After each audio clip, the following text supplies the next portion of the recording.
ಮೆಲ್ಲಡಿಯೇ ಘನವೆಂದು ಸೊಲ್ಲಿಗೊಮ್ಮೊಮ್ಮೆ ನುತಿಪೆ ನಾಂ ಗುರುರಾಯ ಸಲ್ಲೀಲೆಯಿಂದ ಕೃಪೆಯ. ಸದಾಕಾಲ ಸ್ಮರಣೀಯರಾದ ಗುರುದೇವರನ್ನು ಹೃದಯಾರೆ ಧ್ಯಾನಿಸಿಕೊಂಡು ಪ್ರವಚನ ಕಾರ್ಯಕ್ರಮದಲ್ಲಿ ಭಾಗಿಗಳಾದ ತಮ್ಮೆಲ್ಲರಿಗೂ ಶರಣಾರ್ಥಿಗಳು.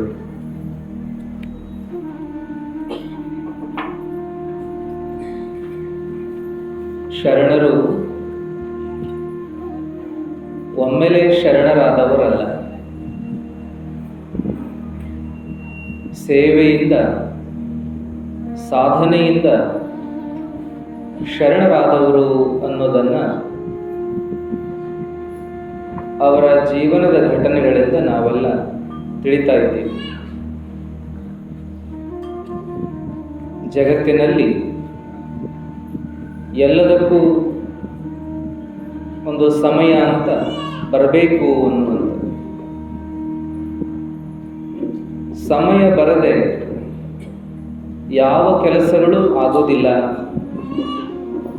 ಯಾವ ಕೆಲಸಗಳು ಕೈ ಕೊಡೋದಿಲ್ಲ, ಯಾವ ಕೆಲಸಗಳು ಸಂಪೂರ್ಣ ಆಗೋದಿಲ್ಲ ಅನ್ನುವಂಥದ್ದು.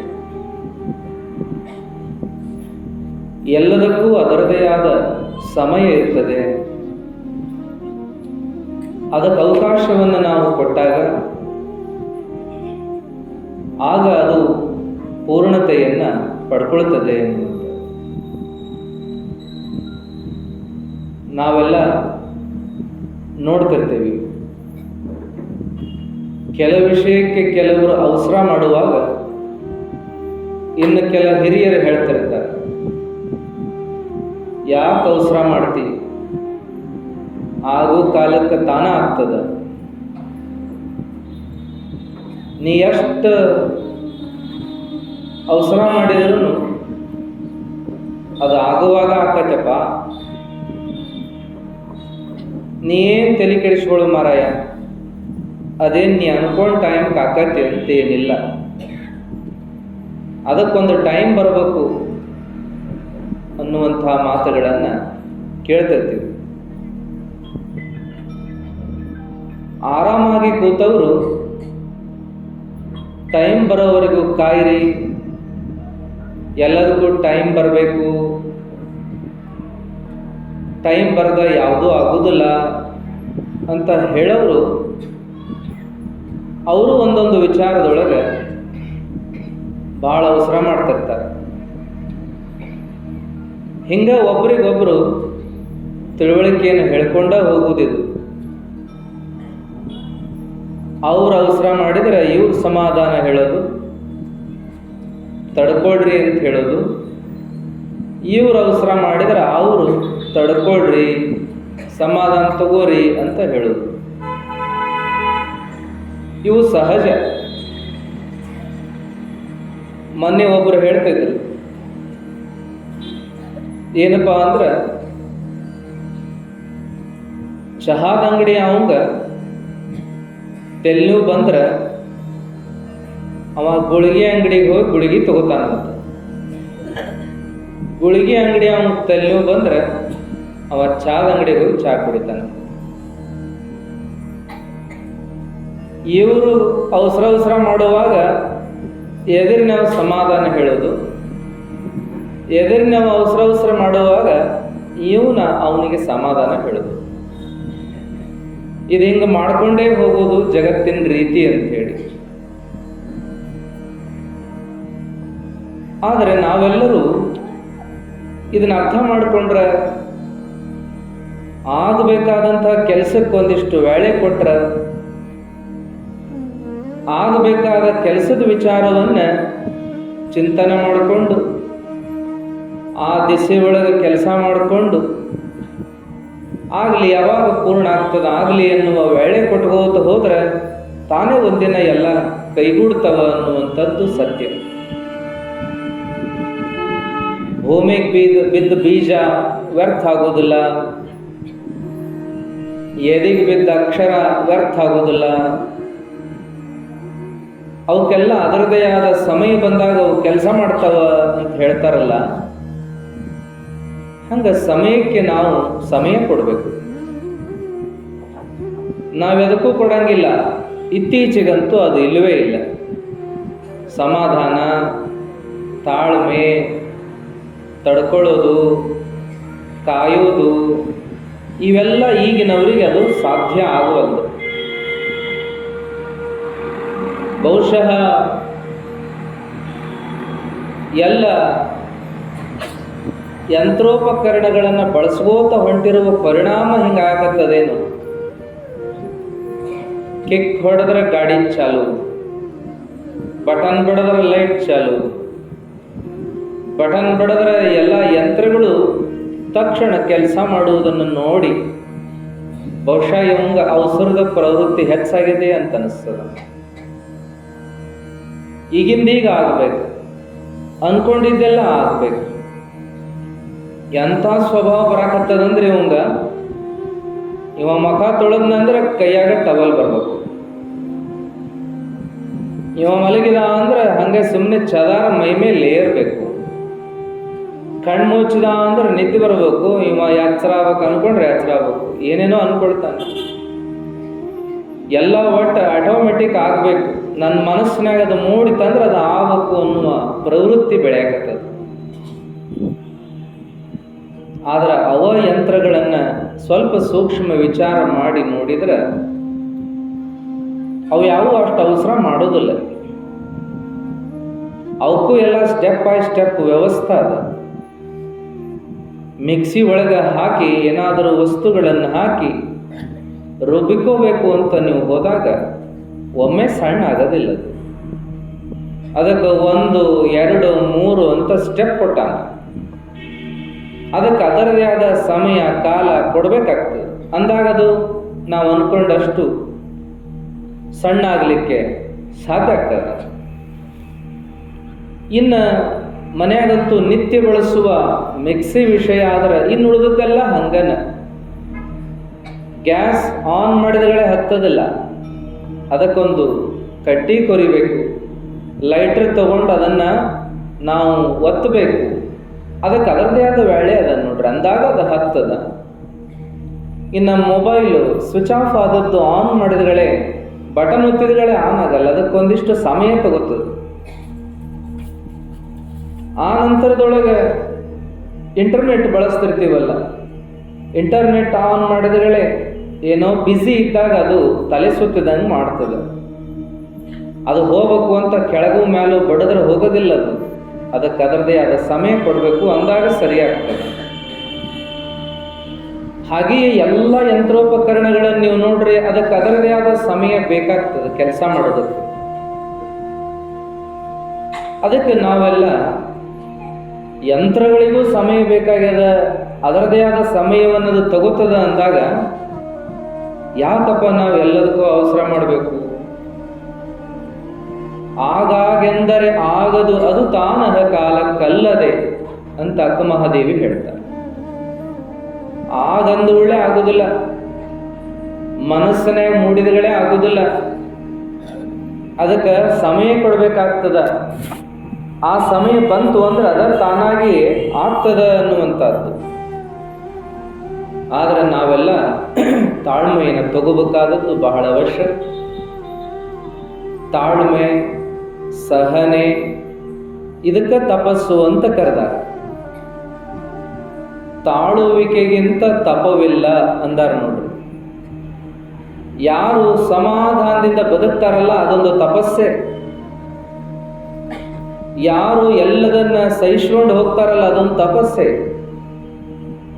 ಯಾರು ನಿಯಮಿತವಾಗಿ ಜೀವನವನ್ನ ಬಂದ ಹಾಗೆ ಸ್ವೀಕಾರ ಮಾಡ್ತಾರಲ್ಲ ಅದೊಂದು ತಪಸ್ಸೆ.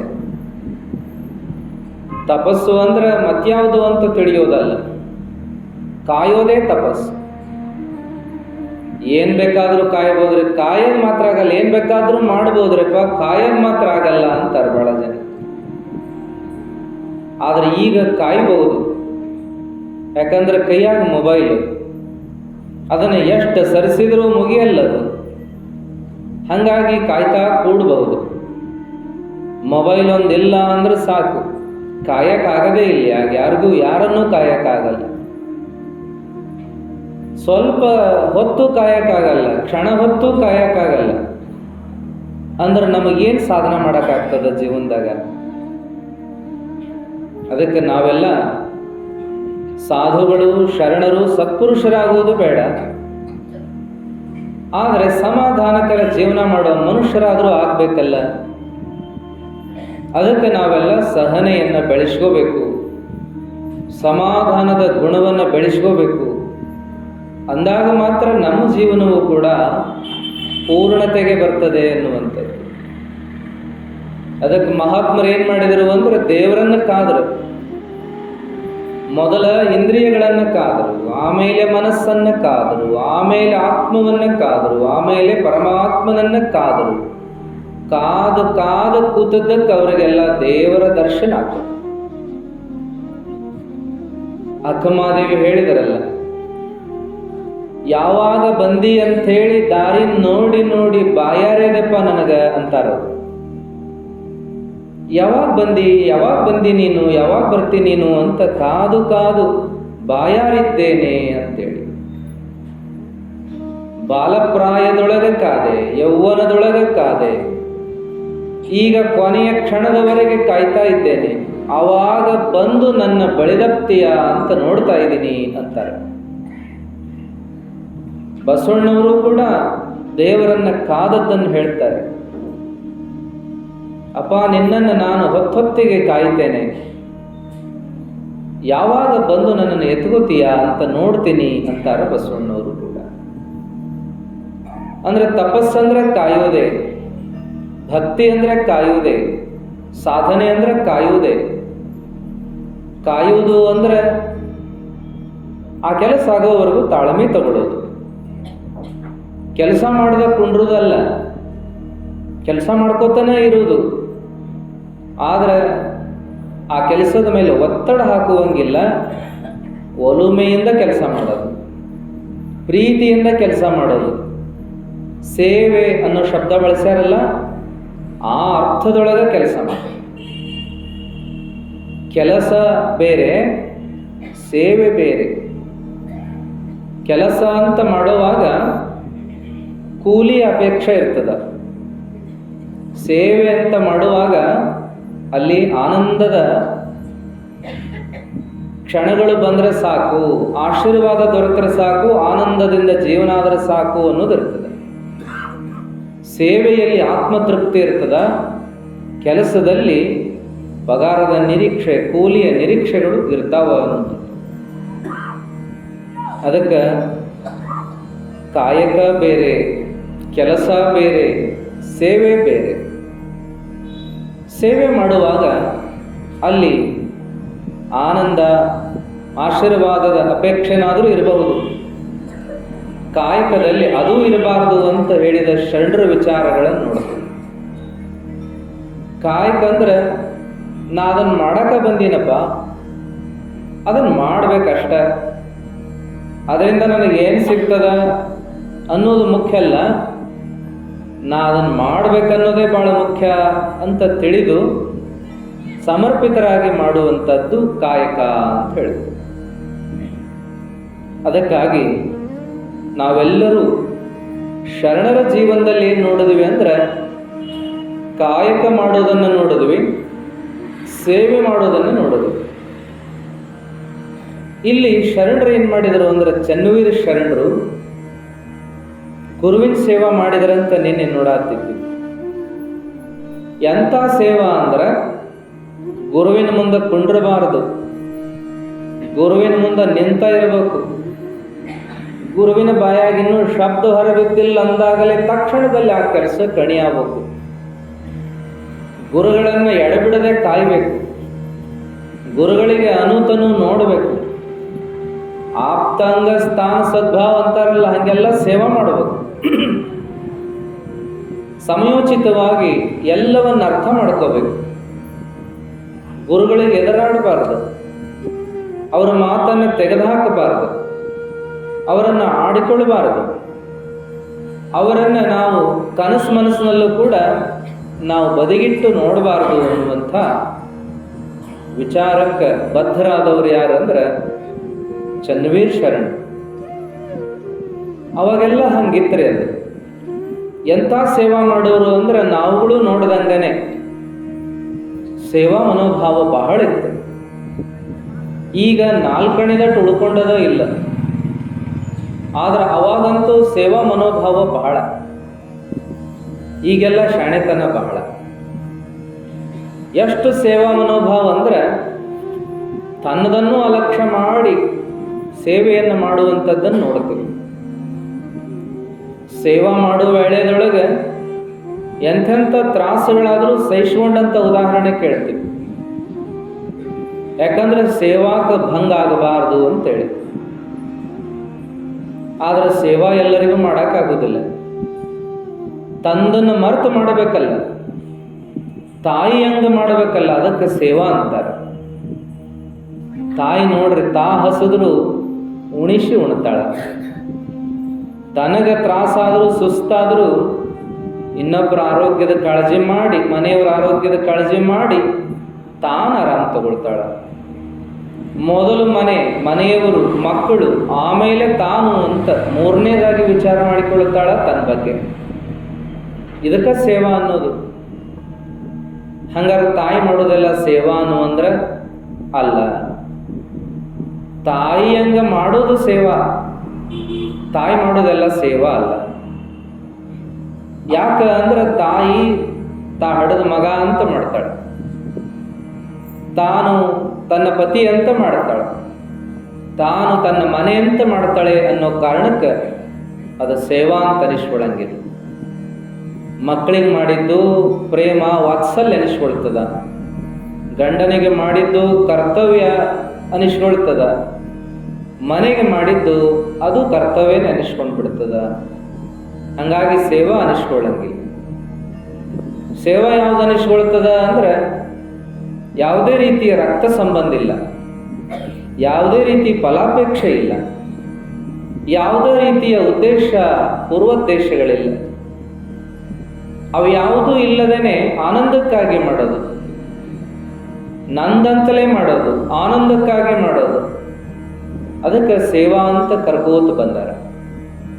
ಇದನ್ನೆಲ್ಲರಿಗೂ ಎಲ್ಲಿ ಮಾಡೋಕ್ಕಾಗ್ತದ? ತಂದಂತ ಬಿಟ್ಟು ಮಾಡೋಕ್ಕೆ ಆಗೋದಿಲ್ಲ. ಸೇವಾ ಮಾಡೋರು ಎಲ್ಲೋ ಒಬ್ಬೊಬ್ರು ಅಪರೂಪ. 100ಕ್ಕೊಬ್ರು, 1000ಕ್ಕೊಬ್ರು, ಲಕ್ಷಕ್ಕೊಬ್ರು. ಅಂಥವ್ರು ಸಿಕ್ಕಾಗ ಅವರನ್ನೇ ಕೈ ಮುಗಿದು ಬಿಡೋದು ಬಹಳ ಒಳ್ಳೇದು. ಅವರನ್ನೇ ದೇವರು ಗುರು ಅಂತ ಕರೆದು ಕೈ ಮುಗಿಯೋದು ಒಳ್ಳೇದು ಅಂತಾರ ಕೆಲವರು. ಯಾಕಂದ್ರೆ ಸೇವಾ ಮಾಡುವಂಥವ್ರು ಎಲ್ಲಿ ಸಿಗೋದಿಲ್ಲ, ಸಿಕ್ಕರ ಅಂಥವರೇ ದೇವರನ್ನು ತಿಳ್ಕೊಳ್ಬೇಕು ಅಂತ ಹೇಳಿ. ಎಂಥ ಸೇವಾ ಅನ್ನೋದಕ್ಕೆ ಉದಾಹರಣೆ ಹೇಳಿದ್ರಲ್ಲ, ಸೇವಾದೊಳಗೆ ಎಂಥ ಶಕ್ತಿ ಇರ್ತದ ಅಂದ್ರೆ ಆ ಶಕ್ತಿಯನ್ನ ದೇವರಿಗೆ ಹೋಲಿಸಿಬಿಡ್ತಾರೆ. ದೇವರ ಶಕ್ತಿನ ಅವರಿಗೆ ಹರಿದು ಬರ್ತದ ಅಂತೇಳಿ ಕಥೆ ಕೇಳಿರಿ ನೋಡ್ರಿ ನೀವು. ಚಿದಂಬರ ದೀಕ್ಷಿತರ ಆಶ್ರಮದಾಗ ಅಂಗಳ ಕಸ ಹೊಡ್ಕೋತಿದ್ನಂತ ಒಬ್ಬ ಮುದುಕ. ಚಿದಂಬರ ದೀಕ್ಷಿತರಿಗೆ ಎಂಥ ಸಿದ್ಧಿ ಇತ್ತಂದ್ರೆ ಅವ್ರು ಹೇಳಿದ್ದೆಲ್ಲ ಅಕ್ಕಿತ್ತು, ಅಂಥ ಸಿದ್ಧಿ ಇತ್ತು ಅವ್ರಿಗೆ. ಜನ ಬರ್ತಿದ್ರು ಅವರಂತೆ ಕೇಳಾಕ. ಅವಾಗ ಅದೇ ಊರವರ ಬಂದಿರಲಿಲ್ಲ, ಅವರಿಗೆ ಮಕ್ಕಳಾಗಿಲ್ಲ ಅಂತ ಕೇಳಾಕ ಬಂದಿದ್ರು. ಅಲ್ಲ, ವರ್ಷಾನುವರ್ಷ ಹಿಂಗ ನೋಡ್ಕೋತದೀವಿ, ಎಲ್ಲರೂ ಎಲ್ಲೆಲ್ಲಿಂದಲ ಬಂದು ತಮಗೆ ಬೇಕಾದ್ದನ್ನ ಕೇಳ್ಕೊಂಡು ಬೇಡ್ಕೊಂಡು ಆಶೀರ್ವಾದ ತಗೊಂಡು ಹೋಗ್ತಾರ, ನಾವ್ಯಾಕೆ ಹೋಗೋದು ಬೇಡ ಅಂತ ಹೆಂಡತಿ ಹೇಳಿದ್ದಕ್ಕೆ ಇಬ್ರು ಕೂಡಿ ಹೋದ್ರು. ಗುರುಗಳಂತೆ ಭೇಟಿಯಾಗಿ ಕುತ್ಕೊಂಡು ಮಾತಾಡಬೇಕು ಅಂದಾಗ ಗುರುಗಳು ಏನಾಗಬೇಕಾಗಿತ್ತಂದ್ರು, ಯಪ್ಪ ಮಕ್ಕಳೆಲ್ಲ ಬಹಳ ವರ್ಷ ಆಗ್ಯದ, ನಿಮ್ಮ ಆಶೀರ್ವಾದ ಆಗಬೇಕು ಅಂದಾಗ ಗುರುಗಳು ಅಂದಿದ್ದೇನಂದ್ರೆ, ಆ ಭಾಗ್ಯ ನಿಮಗಿಲ್ಲ, ನಾ ಹೆಂಗೆ ಹೇಳಕ್ಕಾಗ್ತದ ಅಂದಿದ್ರು.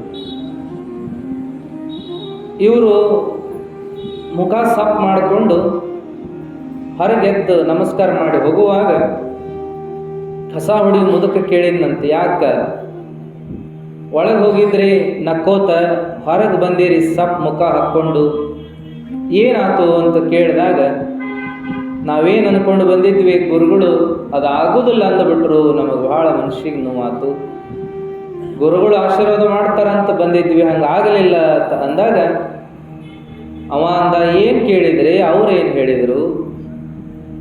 ಏನಿಲ್ಲ, ಮಕ್ಕಳಾಗಿಲ್ಲ, ನಿಮ್ಮ ಆಶೀರ್ವಾದ ಆಗಬೇಕು ಅಂತ ಕೇಳಿದ್ವಿ. ಗುರುಗಳು ಆ ಭಾಗ್ಯ ಇಲ್ಲ, ನಾ ಹೆಂಗೆ ಹೇಳಕ್ಕಾಗ್ತದ ಅಂದರು.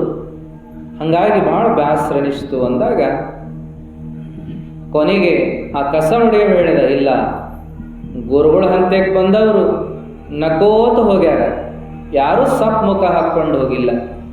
ಅದಕ್ಕೆ ನೀವು ಸಪ್ ಮುಖ ಹಾಕ್ಕೊಂಡು ಹೋಗೋದು ನೋಡಿದರೆ ನನಗೇನು ಸಮಾಧಾನ ಅನಿಸ್ವಲ್ದು. ಆದ್ರೆ ಒಂದು ಮಾತು ಹೇಳ್ತೀನಿ, ಗುರುಗಳ ಆಶೀರ್ವಾದ ನಿಮಗೆ ಮಕ್ಕಳಾಗತ್ತವ. ಮುಂದಿನ ವರ್ಷ ಒಂದು ಮಗುನ ಎತ್ಕೊಂಡೇ ಬರಬೇಕು ನೀವು ಆಶ್ರಮಕ್ಕೆ ಅಂತ ಹೇಳಿದಾಗ ಗಂಡ ಹೆಂಡತಿ ಮುಖ ನೋಡ್ಕೊಂಡು ಹೋದ್ರಂತ. ಗುರುಗಳೇ ಆಗೋದಿಲ್ಲ ಅಂದ್ರು, ಇವೇನು ಹೇಳ್ಯಾನು ಅಂತ. ಮರವರ್ಷ ಏನಾಯ್ತು ಅಂದ್ರೆ ಒಂದು ಗಂಡು ಮಗು ಎತ್ಕೊಂಡ ಬಂದ್ರಂತ. ಎತ್ಕೊಂಡು ಬಂದು ನಕ್ಕೋತ ಗುರುಗಳ ಹಂತಕ್ಕೆ ಹೋದ್ರು. ಗುರುಗಳ ಮುಂದೆ ಮಗುವನ್ನು ಹಾಕಿ ನಮಸ್ಕಾರ ಮಾಡಿದ್ರು. ಗುರುಗಳು ಇವ್ರ ಮುಖ ನೋಡಿ ಅವರು ಮಗಳನ್ನ ಹಾಕ್ತಾರೆ. ಯಪ್ಪ ನೋಡ್ರಿ, ನೀವು ಹಿಂಗೆ ಅಂದಿದ್ರಿ, ಹಿಂಗಾತು ಅಂತ ಎಲ್ಲ ವೃತ್ತಾಂತ ಹೇಳಿದಾಗ ಗುರುಗಳು ನಗಾಕ್ ಹತ್ರಿ. ನಕ್ಕು ಸುಮ್ಮನಾದಾಗ ಕೇಳಿದ್ರು, ನೀವು ಹಿಂಗಂದ್ರಿ, ನಿಮ್ಮ ಹೊರಗೆ ಆಶ್ರಮದ ಅಂಗಳ ಕಸ ಹೊಡೆಯವ ಅಜ್ಜ ಹಿಂಗಂದ. ಮತ್ತು ನಮಗರ ಆಶ್ಚರ್ಯ, ಗುರುಗಳ ಆಗೋದಿಲ್ಲ ಅಂದಾಗ ಹೊರಗೆ ಶಿಷ್ಯ ಹೇಳಿದ್ದಾತು ಅಂದ್ರೆ ನಮಗೆ ಆಶ್ಚರ್ಯ ಆತಲ್ಲ ಅಂದಾಗ ಅವಾಗ ಗುರುಗಳಂದ್ರು, ಏನಿಲ್ಲ, ಪರಮಾತ್ಮನ ಅನುಗ್ರಹ ಅದ ನಿಮಗೆ. ಸಾಧನ ಮಾಡೋವಂಗೆ ಎಷ್ಟು ಶಕ್ತಿ ಇರ್ತದಲ್ಲ, ಅಂಥವನ ಶಕ್ತಿ ಸೇವಾ ಮಾಡಿದವಂಗೂ ಧಾರಾಳವಾಗಿ ಬರ್ತದ ಅನ್ನುವಂಥ ಮಾತನ್ನು ಚಿದಂಬರ ದೀಕ್ಷಿತರು ಹೇಳ್ತಾರೆ. ಸೇವಾ ಮಾಡಿ ಹೇಳ್ಕೋತ ಕುಂತ ನನಗೇನು ಶಕ್ತಿ ಇದಲ್ಲ, ಅದು ಸೇವಾ ಮಾಡುವ ಆತನಿಗೂ ಕೂಡ ಒಲಿದು ಬಂದದ ಅಂದ್ರೆ ಅದು ನನಗೆ ಆನಂದ ತಂದಿತು. ಅದಕ್ಕೆ ಸೇವಾದೊಳಗೂ ಇಂಥ ಶಕ್ತಿ ಅದ ಅಂತ ಗುರುಗಳು ಹೇಳಿದ್ರಂತ. ಸೇವಾ ಮಾಡಿ ಮಾಡಿ ದೊಡ್ಡವರಾಗ್ಯಾರ ಭಾಳ ಜನ. ಡಾಕ್ಟರ್ ಕೈಯಾಗ ಸೇವಾ ಮಾಡಿ ಮಾಡಿ ಸರ್ವಿಸ್ ಮಾಡಿ ಮಾಡಿ ಡಾಕ್ಟರ್ ಆದವ್ರು ಅದಾರಲ್ರಿ. ವಕೀಲರ ಕೈಯಾಗ ಸರ್ವಿಸ್ ಮಾಡಿ ಮಾಡಿ ವಕೀಲರಾದವ್ರು ಅದಾರ, ಹೌದಲ್ರಿ. ಎಲ್ಲ ಕೆಲಸಗಳನ್ನು ಮಾಡೋರ ಕೈಯಾಗ ಮಾಡಿ ಮಾಡಿ ತಾವು ಕೂಡ ಅಂಥ ಕೆಲಸ ಮಾಡುವಂಥ ಗುಣವನ್ನು ಬೆಳೆಸಿಕೊಂಡಂಥವ್ರು ಅದಾರ. ಅಂದ ಮೇಲೆ ಗುರುವಿನ ಕೈಯಾಗ ಆಡಿದವ್ರು ಇನ್ನು ಹೆಂಗೆ ಆಗಬೇಡ. ಸೇವಾ ಮಾಡಿದ್ರೆ ಆಗ್ತಾರ, ಮತ್ತು ಸುಮ್ಮನೆ ಆಗಂಗಿಲ್ರಿ. ನಾನು ಅಲ್ಲೇ ಇದ್ನೇಳ ನನಗೂ ಗುರ್ತದ ಅಂದ್ರೆ ಆಗುದಿಲ್ಲ. ಉಣ್ಣೆಯು ಕೆಚ್ಚಲೊಳಿರ್ದು ಉಣ್ಣದು ನೊರೆವಾಲ, ಪುಣ್ಯವ ಮಾಡನು ಉಣಲಲ್ಲ ಅವ ಉಣ್ಣೆಯಂ ಕನಿಷ್ಠ ಸರ್ವಜ್ಞ. ಉಣ್ಣೆ ಹಾಲು ಕುಡಿಯೋ ಕರಕ್ ಹೇಳಿತಂತ, ಎಟ್ರ ಚಪ್ರಿಸ್ ಕುಡಿತೀಯ, ಅದ್ರಾಗ ಏನೈತೆ ಅಂಥದ್ದು? ನಾನು ಇಲ್ಲೇ ಇದೀನಿ, ಹಗಲಿ 12 ತಾಸು, ರಾತ್ರಿ 12 ತಾಸು, 24 ತಾಸು ಇಲ್ಲೇ ಕ್ಯಾಚಲ್ದಾಗ ಇರ್ತೀನಿ, ಅದ್ರಾಗ ಏನೈತೆ ಅಂಥದ್ದು ಅಂತ ಕರಕ್ಕೆ ಕೇಳಿತ್ತಂತ. ಆದ್ರೆ ಕರ ಸವಿದುಣ್ಣುವ ಹಾಲಿನ ರುಚಿ ಕೆಚ್ಚಲಕ್ಕೆ ಅಂಟಕೊಂಡ ಕುಂತಿದ್ರ ಏನಾಯ್ತು? ಅದಕ್ಕೆ ಸಿಕ್ಕಿರ್ಬೇಕಲ್ಲ ಹಾಲಿನ ರುಚಿ. ಸುಮ್ಮನೆ ನಾವೆಲ್ಲ ಗುರುಗಳು ಎಡಬಲನ ಅದೀವಂದ್ರೆ ಅದೆಲ್ಲ ಬರೋದಿಲ್ಲ. ದೀಪದ ಕೆಳಗ ಕತ್ಲನ್ನುವಂಗ ಕೆಲವರು ಉಳ್ಕೊಂಡು ಬಿಡ್ಲಿಕ್ಕೆ ಸಾಧ್ಯದ. ಅದಕ್ಕೆ ಸೇವೆ ಅನ್ನುವಂಥ ಮಾತನ್ನೇನು ಕೇಳ್ತೀವಿ, ಆ ಸೇವಾ ಮಾಡೋದ್ರಿಂದ ಎಂಥ ದೊಡ್ಡವರ ಆಕಾರ ಅನ್ನೋದಕ್ಕೆ ಇವರೆಲ್ಲ ಉದಾಹರಣೆ. ಎಲ್ಲರೂ ಸೇವಾ ಮಾಡಿದವರೇ. ಈಗ ಸಿದ್ಧಾರೂಢರಂತ ನಾವೇನು ಕೊಂಡಾಡ್ತೀವಲ್ಲ, ಸಿದ್ಧಾರೂಢರು ಗಜದಂಡ ಶಿವಯೋಗಿಗಳ ಸೇವಾ ಮಾಡಿದವರು. ನಾವೆಲ್ಲ ಗದಗಿನ ಶಿವಾನಂದರೇನಂತ ಕೇಳ್ತೀವಿ, ಅವರು ಬನಹಟ್ಟಿ ರುದ್ರಮುನಿಯವರ ಸೇವಾ ಮಾಡಿದವರು. ಅವ್ರ ಗುರುಗಳು ಬನಹಟ್ಟಿ ರುದ್ರಮುನಿಯವರು. ಹಂಗ ರುದ್ರಮುನಿಯವರು ದೊಡ್ಡವರನ್ನು ಅಂತ ಕೇಳಿದ್ರೆ ಅವರು ಬಹಳ ದೊಡ್ಡ, ಅವರು ಗುರುವಿನ ಸೇವಾ ಮಾಡಿದವರೇ. ಬನಹಟ್ಟಿ ರುದ್ರಮುನಿಯವರು ನಿರುಪಾದಿ ಅಜ್ಜವರು ಸೇವಾ ಮಾಡಿದವರು, ತಲೆಕಟ್ಟು ನಿರುಪಾದಿಗಳ ಸೇವೆ ಮಾಡಿದವರು. ತಲೆಕಟ್ಟು ನಿರುಪಾದಿಗಳು ದೊಡ್ಡವರನ್ನು ಅಂತ ಕೇಳಿದರೆ ಇಲ್ಲ, ಅವರು ಒಬ್ಬ ಗುರುವಿನ ಮಗನೇ, ಅವರು ಒಬ್ಬ ಗುರುವಿನ ಸೇವೆ ಮಾಡಿದರು. ಅಂಕಲಿಗೆ ಅಡವಿ ಸಿದ್ಧರ ಸೇವೆಯನ್ನು ಅವರು ಮಾಡಿ ದೊಡ್ಡವರಾದರು. ಹಂಗಾರ ಅಂಕಲಿಗೆ ಅಡವಿ ಸಿದ್ದೇಶ್ವರರು ಬಹಳ ದೊಡ್ಡವರಾದರಲ್ಲ ಅಂದ್ರೆ ಅವರು ಒಬ್ಬ ಗುರುವಿನ ಶಿಷ್ಯರೇ. ಅವರು ಉಳುವಿಚ್ಚನ ಬಸವಣ್ಣನ ಶಿಷ್ಯರಾಗಿದ್ದರು, ಸೇವೆ ಮಾಡಿದರು. ಹಿಂಗ ನಾವು ಎಲ್ಲರದನ್ನು ನೋಡ್ತಾ ಹೋದಾಗ ಎಲ್ಲರೂ ಒಬ್ಬ ಗುರುವಿನ ಶಿಷ್ಯರಾಗಿ ಸೇವಾ ಮಾಡ್ಕೊಂಡು ಅವರು ಜ್ಞಾನ ಪಡ್ಕೊಂಡ್ರು, ಅವರು ಶಕ್ತಿ ಪಡ್ಕೊಂಡ್ರು ಅಂತ ಇವರೆಲ್ಲ ದೊಡ್ಡವರಾಗೋದು ಹೋದ್ರು. ಇವತ್ತಿನ ಕಾಲಕ್ಕೆ ಸೇವೆಯನ್ನು ಕೈ ಬಿಡಬಾರ್ದು. ಸೇವಾ ನಾವು ಮಾಡ್ತಾ ಹೋದ್ರೆ ನಮಗೆ ಸೇವಾ ಮಾಡೋರು ಬರ್ತಾರೆ. ಸೇವಾ ಮಾಡುವ ಗುಣವನ್ನು ನಾವು ಬೆಳೆಸ್ಕೋಬೇಕು. ಎಲ್ಲ ಕಡೆ ಲಾಭ ನೋಡಬಾರ್ದು, ಎಲ್ಲ ಕಡೆ ಫಾಯ್ದಾ ನೋಡಬಾರ್ದು, ಎಲ್ಲ ಕಡೆ ಪಗಾರ ನೋಡಬಾರ್ದು, ಎಲ್ಲ ಕಡೆ ಫಲಾಪೇಕ್ಷೆ ಪಡಬಾರ್ದು. ಮನಮುಟ್ಟಿ ಮಾಡುವಂಥ ಗುಣವನ್ನು ಬೆಳೆಸ್ಕೊಂಡ್ಬಿಟ್ರೆ ನಮ್ಮನ್ನು ಇಳಿ ವಯಸ್ಸಿನಾಗ ಕಾಯ್ತಾನೆ ದೇವರು. ನಮ್ಮನ್ನು ಸೇವಾ ಮಾಡೋ ವಿಷಯ ಬಂದಾಗ ಬರೀ ಗುರುವಿನ ಸೇವಾ ಅಂತಲ್ಲ, ಸಮಾಜ ಸೇವಾ ಅಂತಲ್ಲ, ದೇವರ ಸೇವಾ ಅಂತಲ್ಲ. ಸೇವಾ ಮೊದಲು ಮನೆಯಾಗಿಂದನೇ ಶುರುವಾಗಬೇಕು. ತಂದೆ ತಾಯಿಯ ಸೇವಾ, ಅಜ್ಜ ಅಮ್ಮನ ಸೇವಾ, ಆಮೇಲೆ ಹೊರಗೆ ಬರ್ತದ್ರಿ ಅದು. ತಂದೆ ತಾಯಿ ಅಜ್ಜ ಅಮ್ಮ ಇವರೆಲ್ಲ ಆದ ಮೇಲೆ ನೆರೆ ಹೊರೆ ದೀನ ದಲಿತ ದುಃಖಿತ ಅಂಧ ಅನಾಥ ಗುರು ಇತ್ಯಾದಿಗಳೆಲ್ಲ ಬರ್ತಾರೆ. ಸೇವೆ ಮಾಡುವ ಗುಣವನ್ನು ನಾವು ಬೆಳೆಸುವ. ಎಲ್ಲರ ಸೇವಾನು ಒಂದೇನೇ ರೀ. ಸೇವಾ ಅಂದ್ರೆ ಬೇರೆ ಬೇರೆ ಅಲ್ಲ. ಗುರುವಿನ ಸೇವಾ ಮಾಡೋದಟ್ಟ ಸೇವಾ, ದೇವ್ರ ಸೇವಾ ಮಾಡೋದಟ್ಟ ಸೇವಾ, ಸಮಾಜ ಸೇವಾ ಮಾಡೋದಟ್ಟ ಸೇವಾ, ಹಂಗಲ್ಲ. ಸೇವಾ ಅಂದ್ರೆ ತಂದೆ ತಾಯಿದು ಸೇವಾ ಮಾಡೋದು ಸೇವೆನೇ. ಅವರನ್ನ ಒಟ್ಟ ಮನಸ್ಸನ್ನು ಮಾಡ್ಕೊಳ್ಳಾರ್ದ ಸೇವಾ ಮಾಡಬೇಕು. ಇಳಿ ವಯಸ್ಸಿನಾಗ ಹಾಸಿಗೆ ಹಿಡಿದಾಗ ನಮಗೆ ಸೇವಾದ ಬಗ್ಗೆ ಎಳ್ಳಟ್ಟು ಗೊತ್ತೇ ಇಲ್ಲ, ನಾವು ಮಾಡೇ ಇಲ್ಲ ಅಂದ್ರೆ ಇಳಿ ವಯಸ್ಸಿನಾಗ ನಮ್ದು ಯಾರು ಮಾಡೋದು? ಅದಕ್ಕೆ ಕೆಲವರು ಇತ್ತೀಚೆಗೆ ನೋಡ್ತಿರ್ತವೆ, ಬಹಳ ಕಷ್ಟಪಡ್ತಾರೆ. ಯಪ್ಪ ಒಲ್ಲೆ ಮಾಡೋರ ಯಾರದಾರ? ಮಾಡ್ತಾರಂದ್ರ ಎಷ್ಟು ಮಾಡ್ತಾರ? ಮಾಡ್ತಾರಂತ ಮಾಡಿಸ್ಕೊಳಕ್ ಬರ್ತದೇನು? ಮಾಡ್ತಾರಂದ್ರೆ ಏನಂತಾರ ಮಾಡ್ತಾರ? ಮಾಡೋದು ಒಂದು ಚಂದ, 2 ಸಲ ಚಂದ. ಮಾಡಿಸ್ಕೊಳ್ಳುವುದು ಸಾಬರಿನ ಬೇಡ್ರಿಪ್ಪ. ಸೊಸಿ ಮಾಡ್ಯಾಳ, ಸೊಸಿ ಮಾಡ್ಲಿದ್ರೆ ಮಕ್ಕಳು ಮಾಡ್ಯಾರ, ಮಕ್ಕಳು ಮಾಡ್ಲಿದ್ರೆ ಮೊಮ್ಮಕ್ಕಳು ಮಾಡ್ಯಾರ ಅಂತ ಅನ್ಕೊಂಡ್ರು ಕೂಡ ಅದು ಸುಲಭದ್ದಲ್ಲ. ಬಹಳ ಜನ ಹಂಗಾಗಿ ಇದ್ದಿದ್ದಂಗ ಹೋಗ್ಬೇಕು, ಕುಂತ್ಕಂಗ ಹೋಗ್ಬೇಕು, ನಿಂತಲ್ಲೇ ಹೋಗ್ಬೇಕು, ಮಕ್ಕೊಂಡಲ್ಲೇ ಹೋಗ್ಬೇಕು, ಅಡ್ಯಾಡ್ಕೋತ ಇದ್ದಾಗ ಹೋಗ್ಬೇಕು. ಇದೆಲ್ಲ ಜಪ ಮಾಡ್ತಿರ್ತಾರೆ ಬಹಳ ಜನ. ಆದ್ರೆ ಜಪ ಮಾಡಿದ್ದೆಲ್ಲ ಆಗ್ತದೇನು ಅಂತ ಹಂಗೇನಿಲ್ಲ. ಪಡ್ಕೊಂಡು ಬಂದಿರ್ಬೇಕಲ್ಲ ಅದನ್ನೆಲ್ಲ. ಏನೋ ನಮ್ಮ ಸುಕೃತ ಹೆಂಗೆ ಹೋಗ್ತದೋ ಅನ್ನೋದು ಯಾರಿಗೆ ಗೊತ್ತು. ಹಾಗಾಗಿ ನಾವು ಪಡ್ಕೊಂಡು ಬಂದಿದ್ದರ ಪರಿಣಾಮವಾಗಿ ನಾವು ಸಾವನ್ನು ಕಾಣ್ತೇವೆ ವಿನಃ ಸುಮ್ಮನೆ ಬಯಸಿದ್ದೆಲ್ಲ ಆಗಲ್ಲ. ಅದಕ್ಕೆ ಸೇವಾ ಮಾಡ್ಲಿಕ್ಕೂ ಸೇವಾ ಮಾಡಿಸ್ಕೋಬೇಕು ಅನ್ನೋ ವಯಸ್ಸು ಬರ್ತದೆ ಎಲ್ಲರಿಗೂ. ಅದನ್ನ ಯಾರು ತೆಗೆದಾಕ ಬರುವುದಿಲ್ಲ. ಏನು ಸೇವಾ ಮಾಡೋದು ಅಂತ ಅನ್ಕೋತ ಹೋದ್ರೆ, ಸೇವಾ ಮಾಡೋದ್ರಿಂದ ಏನು ಸಿಗುತ್ತದಂತ ಹೋದ್ರೆ, ಸೇವಾ ಇಲ್ಲ ಗಿವಾ ಇಲ್ಲ.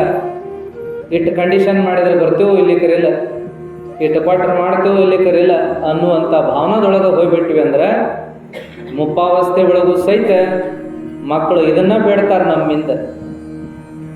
ಏನೊಂದು ರೂಪಾಯಿ ಇಲ್ಲ ಅಂತಂದ್ರೆ ಹಿಂಗ ಸಾಯಕತ್ತಾನ, ನಮ್ಮನೊಳಗೆ ಗೋಳು ಹಾಕೊಂಡಾನ ಅಂತ ಹೇಳಿ ಅಂತಾರೆ.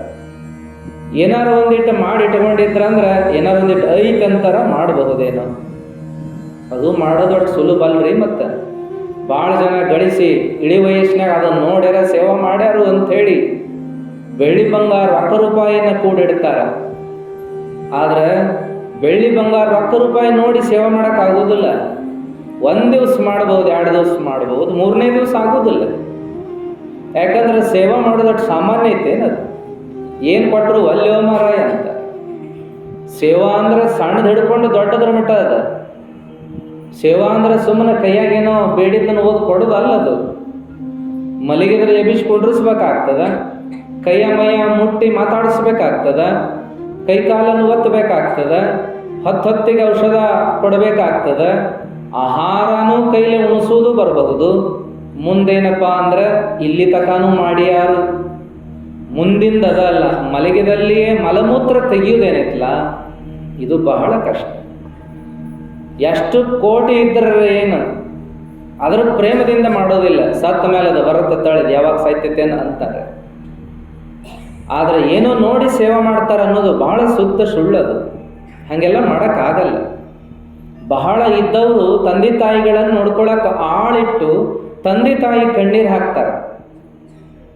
ಆಳುಗಳು ವ್ಯವಸ್ಥೆ ಮಾಡ್ತಾವು, ಅಗ್ದಿ ಸ್ವಚ್ಛ ಇಡ್ತಾವು. ಯಾಕಂದ್ರೆ ಪೇಮೆಂಟ್ ಇರ್ತದೆ, ಅದು ತಕ್ಕಂಗೆ ಪೇಮೆಂಟ್ ಇರ್ತದೆ. ಅವರಿಗೆಲ್ಲ 15, 20, 25 ಸಾವಿರ ಪೇಮೆಂಟ್ ಕೊಟ್ಟಾಗ ಅವರೆಲ್ಲ ಅತ್ಯಂತ ಕಾಳಜಿ ಮಾಡ್ತಾರೆ. 3 ಹೊತ್ತು ಡ್ರೆಸ್ ಬದಲಾವಣೆ ಮಾಡ್ತಾರೆ, ಡೈಪರ್ ಬದಲಾವಣೆ ಮಾಡ್ತಾರೆ, ಶೌಚಾದಿ ಮಲಮೂತ್ರಗಳನ್ನೆಲ್ಲ ತೊಳೆದಾಕ್ತಾರೆ, ಅಗದಿ ನೀಟ್ ಇಡ್ತಾರೆ, ಕೇಳಿದ್ದನ್ನು ಕೊಡ್ತಾರೆ, ಬಿಟ್ಟು ಅಲಗುದಿಲ್ಲ, ಎಲ್ಲ ಮಾಡ್ತಾರಂದ್ರೂ ಮಗ ಮಾಡಲಿಲ್ಲಲ್ಲ ಅನ್ನುವ ಕೊರಗಂತೂ ಕೊರಗುಡಿತದ. ಬೇಕಾದಂಥ ಆಳಿಟ್ಟಾನಂದ್ರೂ ಸಹಿತ ಅದು ಸೇವಾ ಆಗೋದಿಲ್ಲ ಅದು. ಹಾಗಾಗಿ ತಂದೆ ತಾಯಿಗೆ ಮತ್ತೂ ಕೊರಗೆ. ಇಷ್ಟೆಲ್ಲ ಮಾಡಿದ್ವಿ, ಎಳೆದಿದ್ದಾಗ ಹೊತ್ಕೊಂಡು ಅಡ್ಡಾಡಿದ್ವಿ, ಮಲಮೂತ್ರ ತೊಳೆದ್ವಿ, ಏನೆಲ್ಲ ಮಾಡಿದ್ವಿ, ಇದು ನೋಡಿದ ಆಳಿಟ್ಟದಲ್ಲ ಅಂತೇಳಿ ಎಷ್ಟೋ ಜನರು ಹಾಗೆ ಮಾಡ್ತಾರೆ. ಎಲ್ಲೋ ಪುಣ್ಯದ ಮಕ್ಕಳು ಸಿಗ್ತಾವೆ, ತಮ್ಮದನ್ನೆಲ್ಲ ಹಿಂದಿಟ್ಟು ಮೊದಲು ತಂದೆ ತಾಯಿದನ್ನು ನೋಡಿ ತಮ್ಮ ಕೆಲಸ ಮಾಡ್ಕೊಂಡು ಹೋಗುವಂಥವ್ರು ಎಲ್ಲೋ ಅಪರೂಪ. ಅವರು ದೇವರಿಗೆ ಪ್ರೀತಿ ಆಗುವಂಥವ್ರು. ಹಾಗಾಗಿ ಸೇವಾ ಮಾಡಕ್ಕೆ ವಲ್ಯ ಅಂತ ಕೈ ಬಿಡಬಹುದು, ನಾವು ಎಲ್ಲಿಂದ ನಡಿ ಅಂತ ದೂರ ಉಳಿಬಹುದು. ಆದರೆ ಸೇವಾ ಮಾಡಿಸ್ಕೊಳ್ಳೋ ಸಂದರ್ಭ ಮಾತ್ರ ಎಲ್ಲರಿಗೂ ಬರ್ತದೆ. ಅದಕ್ಕೆ ಸಂದರ್ಭ ಬಂದಾಗ ಅದರ ಅರಿವು ಮಾಡಿಕೊಂಡು ಸಾಯು ಬದಲಾಗಿ ಶಕ್ತಿ ಇದ್ದಾಗ ಮಾಡಿಬಿಡೋದು ಸೇವಾ. ಏನು ಸೇವಾ ಮಾಡ್ತೀರಿ ಮಾಡ್ರಿ, ತಂದೆ ತಾಯಿದು ಮಾಡ್ರಿ, ಅಜ್ಜ ಅಜ್ಜಿದು ಮಾಡ್ರಿ, ಆಮೇಲೆ ಗುರು ಹಿರಿಯರದು ಮಾಡ್ರಿ, ಧರ್ಮದ ಮಾಡ್ರಿ, ದೇವ್ರದ್ದು ಮಾಡ್ರಿ, ಮಠಮಾನ್ಯದ ಮಾಡ್ರಿ, ಏನೇನು ಆಗೋದಿಲ್ಲ. ಮಾಡಿದ್ರೆ ಮೈ ಕರಗೋದಿಲ್ಲ, ಮಾಡಿದ್ರೆ ಶಕ್ತಿ ಹುಡುಗೋದಿಲ್ಲ, ಮಾಡಿದ್ರೆ ಏನೋ ಹಾಳಾಗೋದಿಲ್ಲ, ಮಾಡಿದ್ದು ನಮ್ಮನ್ನು ಕಾಯ್ತದ ಅನ್ನುವಂಥದ್ದು ಶತಸಿದ್ಧ. ಬಿಡ್ರಿ ಅಜ್ಜಾರ ನೋಡೀವಿ, ಜಗ್ಗ ಮಾಡಿದಳ್ರಿ ಹೆಣ್ಮಗಳು, ಗಾಣದೆಕ್ಕಂಗೆ ದುಡಿದಳು ನೋಡ್ರಿ, ಅವ್ರ ಮನ್ಯಾಗ ನೋಡಿದ್ವಿ. ಆದ್ರೆ ಕಡಿಕಾಕಿ ಇನ್ಯಾರು ನೋಡಲಿಲ್ಲ. ಯಾಕಂದ್ರೆ ಜಗತ್ತಿನಾಗೆಲ್ಲ ಉದಾಹರಣೆ ಅದಾವ್ರಿ, ಇದನ್ನು ಉದಾಹರಣೆ ಕೊಡ್ಬೋದು. ಯಾರು ನೋಡಿದ್ವಿ ಹೇಳ್ರಿ, ಗಾಣದೆಕ್ಕಂಗೆ ಮಾಡಿದ್ಲಕ್ಕಿ, ದುಡಿದ್ಲೋ ಕೊನೆಗೆ ನೋಡಕ್ಕೆ ಯಾರೂ ನೋಡಲಿಲ್ಲ ನೋಡ್ರಿ ಅಕ್ಕಿನ್ನ. ಆದ್ರೆ ಅಷ್ಟು ಸುಲಭ ಅಲ್ಲ ಅದು. ಮಾಡಿದ್ದು ನೀಡಿದ್ದು ಅದು ಅವರವರಿಗೆ ಗೊತ್ತು. ಮಾಡುವ ನೀಡುವ ನಿಜ ಗುಣ ಏನನ್ನೋದು ಅವರಿಗೆ ಗೊತ್ತಿರ್ತದೆ, ಎಲ್ಲರಿಗೂ ಗೊತ್ತಿರಕ್ಕೆ ಸಾಧ್ಯ ಆಗುವುದಿಲ್ಲ. ಅದಕ್ಕಾಗಿ ನಾವೆಲ್ಲ ಮೊದಲು ಮಾಡೋದನ್ನು ಕಲ್ಕೋಬೇಕು. ಲೆಕ್ಕಾಚಾರ ಮಾಡಿದ್ವಿ ಅಂದರೆ ದೇವರು ಲೆಕ್ಕಾಚಾರ ಮಾಡ್ತಾನೆ, ಲೆಕ್ಕಾಚಾರ ಮಾಡಂಗಿಲ್ಲ. ನಾವು ಉದ್ಯೋಗಕ್ಕಾಗಿ ಉದ್ಯೋಗ ಬೇರೆ ಮಾಡೋಣ, ಪಗಾರಕ್ಕಾಗಿ ಒಂದು ನೌಕರಿ ಬೇರೆ ಮಾಡೋಣ, ಇನ್ನೇನೋ ಪಡ್ಕೊಳ್ಳೋದಕ್ಕಾಗಿ ಏನೇನೋ ದುಡಿಯೋನು. ಆದರೆ ಸೇವಾ ಮಾಡಲಾರ್ದ ಇರಬಾರ್ದು. ನಾವು ಜೀವನ ಎಲ್ಲ ಬರೀ ದುಡಿಯೋದ್ರಾಗ ಗಳಿಸೋದ್ರಾಗ ಹೋಗೋದಲ್ಲ, ಸೇವಾ ಮಾಡೋದಕ್ಕೆ ಒಂದಿಟ್ಟು ವೇಳೆ ತೆಗೆದಿಟ್ರೆ ಅದರಂಥ ಆನಂದ ಇನ್ಯಾವುದದ, ಅದನ್ನು ಮಾಡಬೇಕು. ನೋಡಿದ್ಗಳೇ ಮಾಡೋದ್ರಿ. ಒಂದು ಗಿಡ ಕಂಡಿತು ಒಣಗುದಂದ್ರೆ ಒಂದು ತಂಬಿಗೆ ನೀರೋದು ಹಾಕಿದ್ರೆ ಸೇವಾ ಮುಗುದು. ಸೇವಾ ಏನೆಲ್ಲ ಮಾಡ್ಬೋದು. ಹಸ್ಕೊಂಡು ಯಾವುದೋ ಒಂದು ಮುಂದೆ ಬಾಗಿಲು ಮುಂದೆ ಬಂದು ನಿಂತದ ಅಂದ್ರೆ ಒಂದು ರೊಟ್ಟಿ ಎತ್ತಿ ಕೊಟ್ರೆ ಸೇವಾ. ನೋಡ್ರಿ, ಕರುಣ ಇರೋದ್ರಿ. ಕರುಣವಿರಲಿ ಜೀವರುಳು ಅಂದಾರಲ್ಲ, ಇದ ಮತ್ತೊಂದೇನಿಲ್ಲ, ಇದ ಸೇವಾ ರೀ, ಬೇರೆ ಏನಿಲ್ಲ.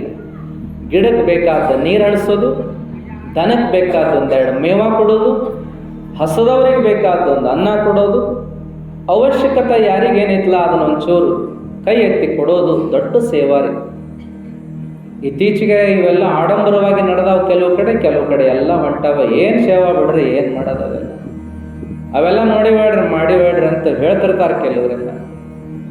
ನಾವೇನೀಗ ನಗರ ಸಂಚಾರ ಮಾಡಕತ್ತೀವಲ್ಲ, ಎಲ್ಲ ರೀತಿಯ ವ್ಯಕ್ತಿತ್ವಗಳನ್ನು ನೋಡ್ತೀವಿ.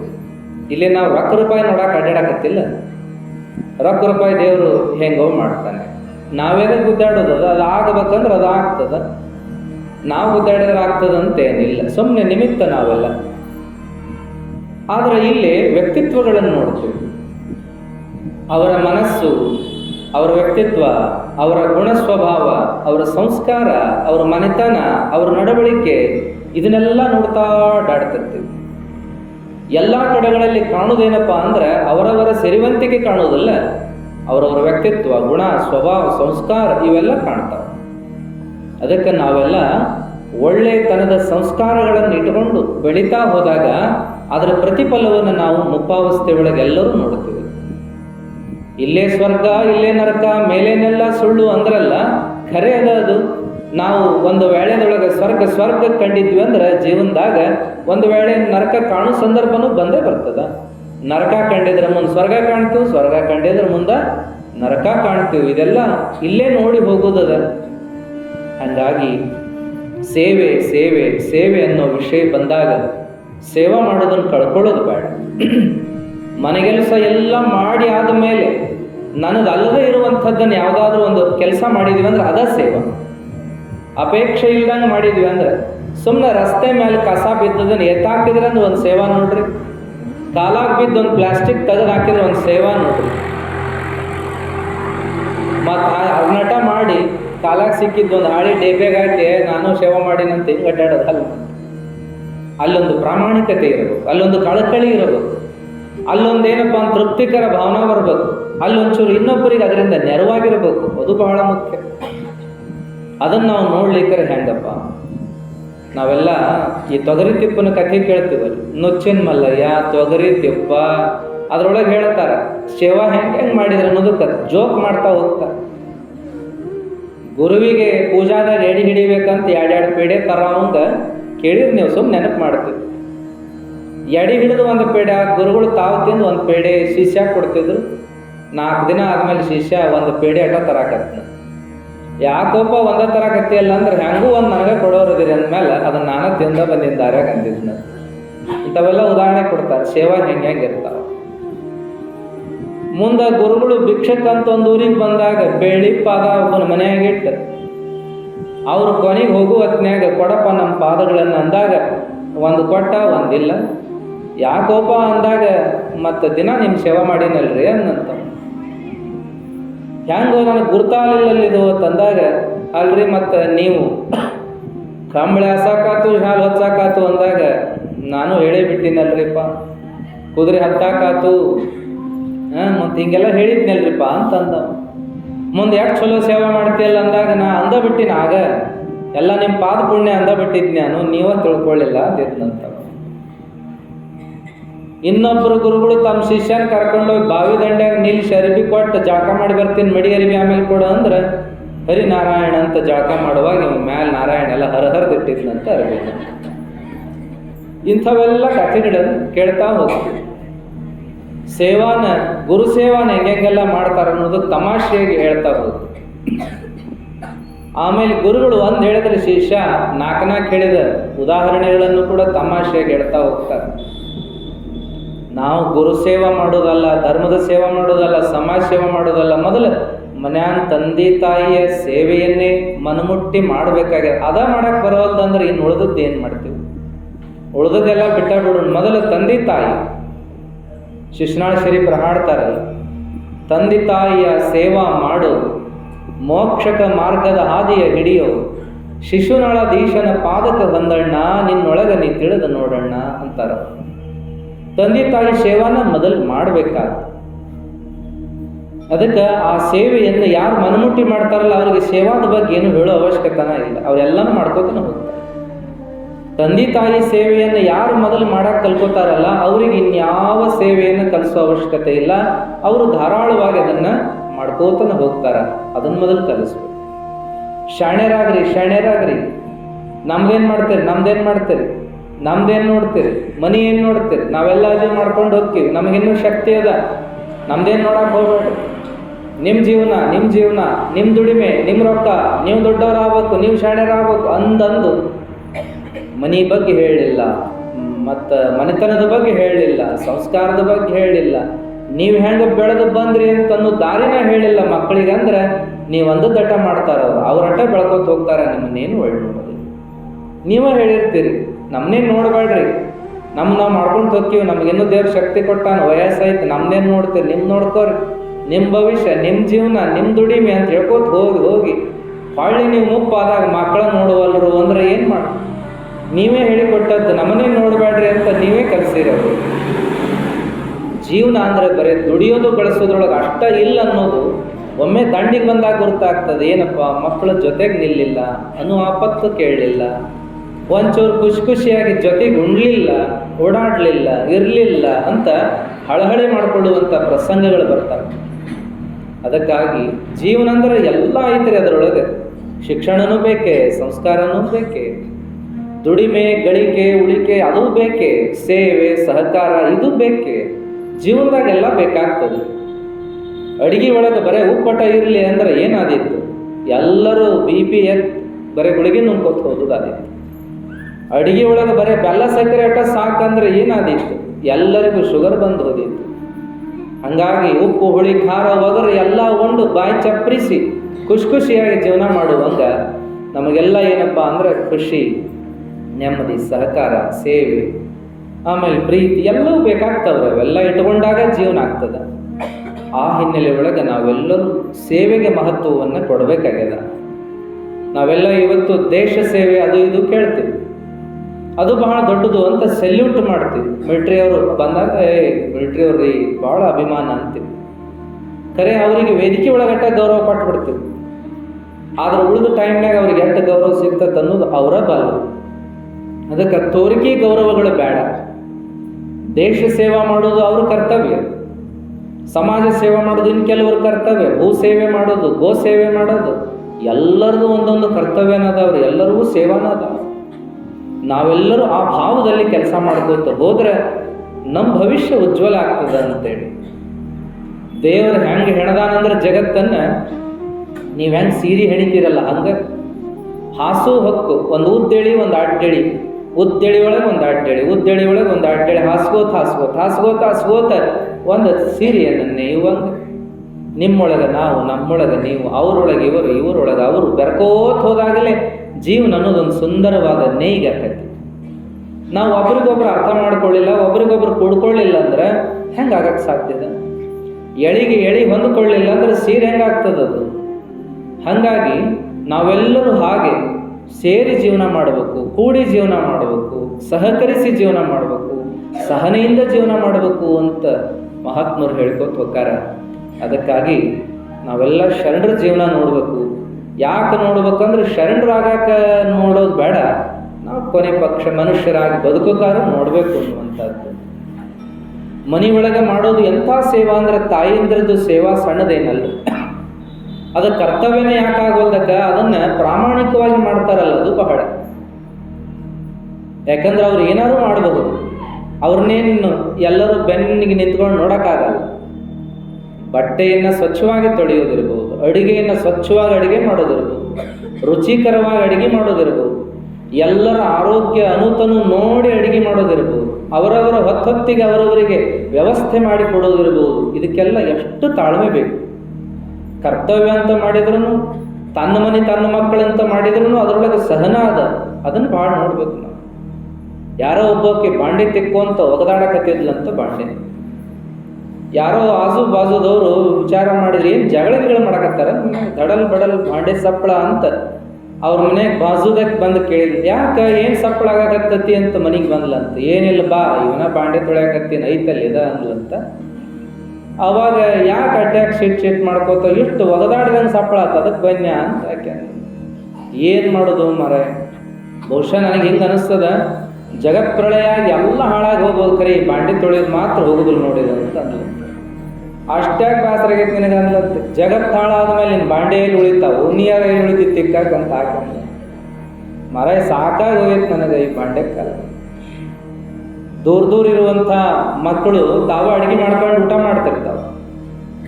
ಬೆಂಗಳೂರಿಗೆ ಅಂತ ಹೋದಾಗ ಅಲ್ಲೆಲ್ಲ ವಿದ್ಯಾರ್ಥಿಗಳನ್ನು ಮಾತಾಡಿಸಿದಾಗ ಹೆಂಗೆ ಮಾಡ್ತೀರಪ್ಪ ಊಟಕ್ಕಂತ ಕೇಳಿದಾಗ, ಇಲ್ರಿ ಮತ್ತು ಮುಂಜಾನೆ ಒಂದು ಹೊತ್ತ ಹೊರಗೆ ಮಾಡಿ ಹೋಗ್ತು, ಮಧ್ಯಾಹ್ನ ಒಂದು ಹೊತ್ತ ಅಲ್ಲೇ ಫ್ಯಾಕ್ಟ್ರಿಯಾಗ, ಆಮೇಲೆ ಸಾಯಂಕಾಲ ಏನಪ್ಪ ಅಂದ್ರೆ ಮತ್ತೆ ಹೊಳೆ ಮನೆಗೆ ಬಂದು ಮಾಡ್ಕೋತೀವಿ.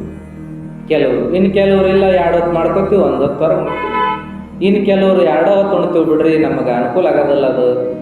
ಇನ್ನು ಕೆಲವರು ಹೊರಗೆ ಉಣ್ತೀವಿ, ಇನ್ನು ಕೆಲವರು ಹೊರಗೆ ಅನುಕೂಲ ಆಗೋದು. ಎಲ್ಲ ನಮ್ಮನೆ ಹುಡುಗರು ಮತ್ತು ಮಾಡ್ಕೊಳ್ಳುವಂಥ ಹುಡುಗರನ್ನ ನೋಡಿದಾಗ, ಇಲ್ರಿ 2 ಹೊತ್ತು ಮಾಡ್ಕೊಂಡು ಚಂದ ಊಟ ಮಾಡ್ತೀವಿ, ಮಧ್ಯಾಹ್ನ ಕಟ್ಕೊಂಡು ಹೋಗಿರ್ತೀವಿ ಅಂದಾಗ 3 ಹೊತ್ತು ಮಾಡ್ಕೋತೀರಂದ್ರೆ ಅಂತ ಗಟ್ಟಿಪ್ಪ ನೀವು ತಂದಾಗ, ಏನಿಲ್ಲರಿ ಮಾಡೋದಕ್ಕೆ ಮಾತ್ರ ಎಲ್ಲರೂ ಹುರುಪದಾರ್ರಿ, ಮತ್ತು ಅಡುಗೆ ನಾ ಮಾಡ್ತಾನೆ ನೀ ಮಾಡ್ತೀನಿ ಅಂತ, ನಾ ಕೊಡ್ರು ಕುಡಿಯೋದೆವು, ನಾ ಅನಿ ಅಂತ ಮಾಡ್ತೀವಿ ಅಡುಗೆನ.